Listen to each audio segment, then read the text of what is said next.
Eneba je novo tržište sa preko 9 digitalnih naslova, to jest proizvoda, koji su jako pristupačni za sve. Eneba vam omogućava svakodnevne popuste. Također, ako vam neki kod nekad ne bude radio, imate na sajtu 24/7 live support koji će vam odmah pomoći, a pomoću mog koda genije koji možete ukucati pri kupovini, dobijate 3% popusta na igrice. Ako se još registrujete preko mog linka, dobijate još 1 euro bonusa, što je jako cool stvar, link je dole u opisu. Skrivaš se, genije će da te naće. Genije, moje ime viču. Ne znaš ko sam, a ja sam tvoju životnu priču. Zapamti da mi smo genijalna nacija. Nije zajebancija, knjiga informacija.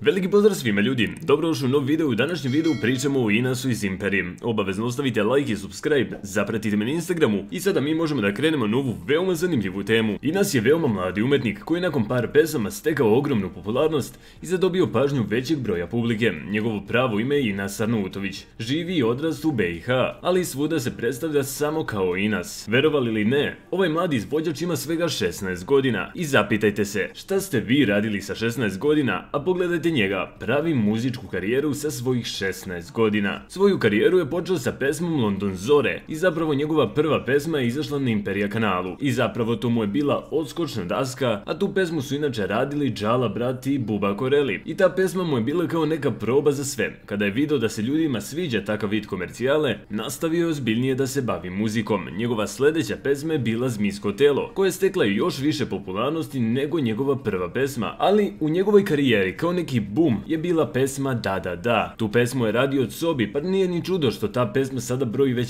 10 miliona pregleda, što je za Balkan i jako velika cifra. Također sve njegove pesme su izlazile i izlaze samo na Imperija kanalu. Njegova najnovija pesma je sa Ognjenom koji je također iz Imperije, pa ih je nekako Imperija spojila i napravili su pesmu Hajko Zmaje, koja je jako dugo držala prvi trending i koja je postala i jako slušana. Pošto je jako mlad, treba mu uvek savjet za muziku, a u Imperiji definitivno može primiti dobre savjete. A što se tiče dueta, voleo bi da uradi sa svima, najviše sa Cobijem ili sa Senidah. O njegovom životu se jako malo znam, jedino se zna da je najmlađi na sceni definitivno. Mnogi nisu verovali da je ovaj mladi umetnik 2003. godište, ali zapravo nije nikakva laž, to je istina. Možda svojim likom ne izgleda tako, ali očigledno kroz muziku jako brzo odrastao. Svoju ljubav deli prema motorima koji su mu strast. To možemo vidjeti po njegovim slikama na Instagramu, da je svaka treća slika zapravo sa motorom. Ako niste još čuli za Inasa, sad ste čuli. Također verujem da će imati blistavu karijeru i da će do svoje 18. godine steći ogromnu popularnost, jer i sada ima veliku popularnost, a veoma je mlad. Čekamo njegove najavljene hitovi duete, koji će ugledati svetlost dana kroz godinu. Također dvojac Džala i Buba rekli su da je Inas neki naslednik same Imperije i da će on doći do popularnosti koji oni imaju, i sam uzor u muzici mu je Buba Koreli. Sada znate za Inasa i znate za njegove pesme. Ako još niste čuli neku njegovu pesmu, možete to uraditi tako što ćete otići u deskripciju i poslušati neku od njegovih pesama.